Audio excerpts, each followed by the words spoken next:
Hello বন্ধুরা, আজকে বানাবো নিরামিষ বাঁধাকপির ঘন্ট। একবার খেয়ে দেখবে সারা জীবন মনে থাকবে, জিভে জল আসবে একবার খেলে। দেখো, প্রথমে আমি কপিগুলো ধুয়ে কেটে নিচ্ছি। ঠিক আছে, ছোট ছোট করে দেখো, ছোট সাইজের করে কেটে নিচ্ছি। তারপরে অল্প লঙ্কা কুচি করে কেটে নিলাম। তারপরে কড়াইটা আগে বসিয়ে দিয়েছিলাম আমি, দিয়ে গরম হয়ে গেছে। এখন তেলটা ঢেলে দিলাম, দিয়ে অল্প নাড়াচাড়া করে নিলাম। কড়াইটাতে ভালো করে তেলটা লাগিয়ে নিলাম। তারপরে দেখো, এটা ভালো করে লাগাচ্ছি যাতে পরে লেগে না ধরে। 1 চামচ জিরে দিয়ে দিলাম। 1 চামচ জিরে দিয়ে জিরেটা ভালো করে কালো হওয়ার পরে দিয়ে পেঁয়াজ কুচি দিয়ে দিলাম। পেঁয়াজ কুচি, তারপরে অল্প লঙ্কা কুচি, এগুলো আমি কেটে রেখে দিয়েছিলাম, আগে থেকেই রেখে দিয়েছিলাম। তো দেখো, এগুলো ভালো করে ভেজে নিচ্ছি। লাল করে ভাজতে হবে কিন্তু, ঠিক আছে, যাতে পেঁয়াজটা ভালো করে ভাজা হয়ে যায়। তারপরে দেখো, আমি লঙ্কা কুচি দিয়ে দিলাম। এখানে লঙ্কাগুলো দিয়ে অল্প নাড়িয়ে দিচ্ছি ভালো করে। নাড়িয়ে এটা একদম পুরো লাল করে নিতে হবে ভেজে, ঠিক আছে।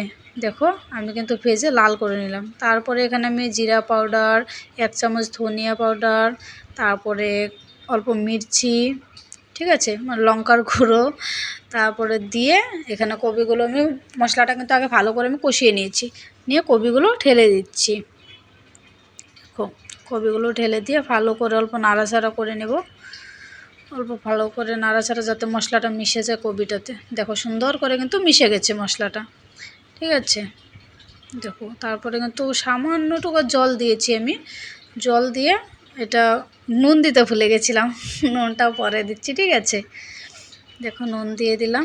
তারপরে এটাকে ভালো করে নাড়াচাড়া করে অল্প ঝোল দিয়ে দিয়েছি। দেখো, এটাকে ভালো করে নাড়াচাড়া করছি। নাড়াচাড়া করে তারপরে দেখো, একটা ঢাকনা লাগিয়ে দিচ্ছি, তাহলে অল্প জিনিসটা সিদ্ধ হবে। 5 মিনিটের মতো ঢাকনা লাগিয়ে তারপরে দেখো খুলে দিয়েছি। সুন্দর কপিগুলো কিন্তু সিদ্ধ হয়ে গেছে। বাঁধাকপিটা একদম সুন্দর ভালো করে সিদ্ধ হয়ে গেছে। তারপর অল্প ভালো করে নাড়াচাড়া করে নেব যাতে কপিটা ভালো করে মিশে মশলাটা কিন্তু ভালো করে কষাতে হবে, ঠিক আছে। দেখো, এখন আমি ভালো করে নাড়াচাড়া করে আর অল্প ঢেকে দিচ্ছি। আর 2 মিনিটের মতো ঢেকে দিয়ে তারপর দেখো, আমার কপি ঘন্ট হয়ে গেছে। এখন অল্প জিরা পাউডার, তারপরে অল্প গরম মশলা, তারপরে ধনিয়া পাতা, এইসব অল্প দেবো, ঠিক আছে। দিয়ে অল্প নাড়াচাড়া করে দিয়েছি।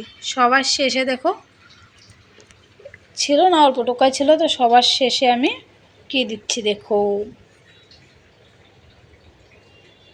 দেখো, সুন্দর কিন্তু হয়ে গেছে, ঠিক আছে। কালারটা দেখেছো কত সুন্দর এসেছে, একবার দেখো কালারটা দেখো শুধু। তারপরে দেখো, সব কিছু ধনিয়া পাতাটা দিয়ে আমি সব কিছু দিয়ে নামিয়ে নিচ্ছি। দেখো, কত সুন্দর লাগছে এটা। তো সব কিছু দিয়ে সুন্দর করে একটা প্লেটে উঠিয়ে নিচ্ছি। টান টান, দেখো, আমার কপি ঘন্ট, নিরামিষ কপি ঘন্ট রেডি। তোমাদের রেসিপিটা কেমন লাগলো অবশ্যই কমেন্ট করে জানাবে আমাকে। আর খেতে কিন্তু দুর্দান্ত, ঠিক আছে। একবার তোমরা বানিয়ে খেয়ে দেখবে, মানে নিরামিষ হলে এটা বানিয়ে খেয়ে দেখবে শুধু। আমার এই নিরামিষ রেসিপিটা তোমাদের কেমন লাগলো অবশ্যই কমেন্ট করে জানাবে। আর ভালো লাগলে চ্যানেলটা সাবস্ক্রাইব করে দেবে। বাই।